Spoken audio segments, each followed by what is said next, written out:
Hi there, voice actor. Hi there, voice actor director. Today we're here to piss you off. You ever dreamed of making a voice acting director's blood pressure hit the roof? Their face turn the color of ripe tomatoes and steam practically whistle out of your ears like a cartoon character? Well, you're in luck. Today, I'm gonna demonstrate the absolute best ways to get under their skin, so you can learn exactly what not to do in the voice acting booth. Hey there guys, my name is Zieja. I'm the founder of LearnVoiceActing.com. I've got 8,000 plus voice acting jobs under my belt, and it's my job here to empower the next generation of voice actors. Today, I'm gonna flip the script with a cheeky guide titled How to Piss Off a Voice Acting Director, but don't let the title fool you. We're actually diving into the do's by discussing the ultimate don'ts. So, if you wanna keep your career from going silent faster than a mime at a library, stick around. First up, let's talk tech tantrums. Imagine this, okay? You're in the booth, the director's ready, the script's an absolute masterpiece, waiting for your golden voice, and then boom! Your DAW decides it's the perfect moment for a digital nap. Oops. You wanna see a grown person cry? Just fumble with your recording software in the middle of a session like you're trying to solve the Rubik's Cube blindfolded. To avoid being the reason a director develops trust issues with technology, get cozy with your gear. Learn your DAW inside out. Practice recording punch-ins, punch-outs, playback audio like a pro, and connect faster than a teenager on prom night. And platforms like Zoom, master them. Master them so well that you could teach the developers something about them. Remember, sending high-fidelity audio to your client should be as smooth as your voice after some honey lemon tea. So what's the best way to avoid this problem? Test, test, test, test.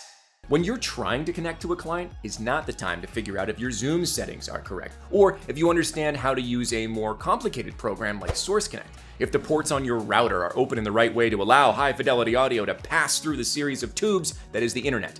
That's not the time to do it. Understanding the ways that clients like to connect with talent is easy. There aren't that many of them in the post-pandemic world, and you need to become familiar with them as quickly as possible. If you're a member of my academy and you have access to my Voice Acting Academy Facebook group, there's no end to the number of people in there ready to help you test out your systems on a Saturday morning or whatever before you need to step in the booth with a client. Utilize your community and resources and front load all of your mistakes. Next, let's chat cheddar. And no, not the delicious kind. Discussing business during a session is about as welcome as a skunk at a garden party. Picture this, okay? You're mid-session, emotions are high, and suddenly you decide it's the perfect time to negotiate your rates or air your grievances. The director's face, if looks could kill, you'd be a voice actor for ghost stories. To keep the peace, save the business talk for later. You have an issue? Schedule a chat offline. This isn't just about keeping the director's ego intact. No, it's about professionalism. Plus, you'll avoid the cringe-worthy silence that follows when you bring up something that half the room isn't privy to. Trust me. But the real secret to this? Make your communication with clients flawless before you get into the mix. Just like the previous tip, a pinch of preparation will save you a pound of trouble. Make sure your contracts are delivered before the session. Make sure when you accepted the job, you understood the scope. Make sure you understood your time in, time out, the length of the session, and what you'd be doing before you got into it. That way, you answer all the questions before you got started. And if you can't do that, if you get the contract 30 seconds before the session and you get a lot of high-pressure sales tactics to sign it immediately, well, then wait until the end of this video where I talk about how to fire what I call your 80-20 clients, and you'll have another weapon for your arsenal. And finally, let's address the elephant in the recording booth, the dreaded Diva syndrome. You know the type. Refuses direction, asks questions like they're cross-examining a witness, and has expectations higher than a giraffe's eye exam. To stay on the director's good side, take direction like you're absorbing wisdom from a sage. Ask questions, yes, definitely, but make them insightful, poignant, clear. Set clear expectations. Are you detecting a pattern here about how to be a successful actor in any situation? And remember, you're part of a team, not the star of a one-person show. Be the actor who solves problems, not creates them. Do you get bad directions sometimes? Sure.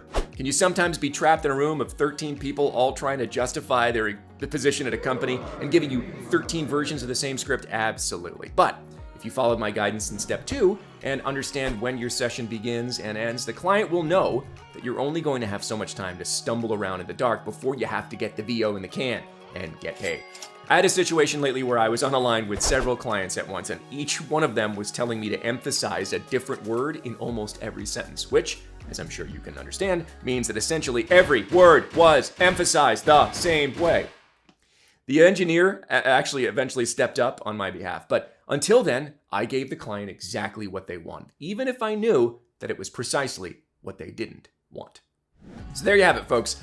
Follow these tips, and instead of becoming the bane of every director's existence, you'll be the breath of fresh air they desperately needed. Now, go forth, use your powers for good, and make some vocal magic happen.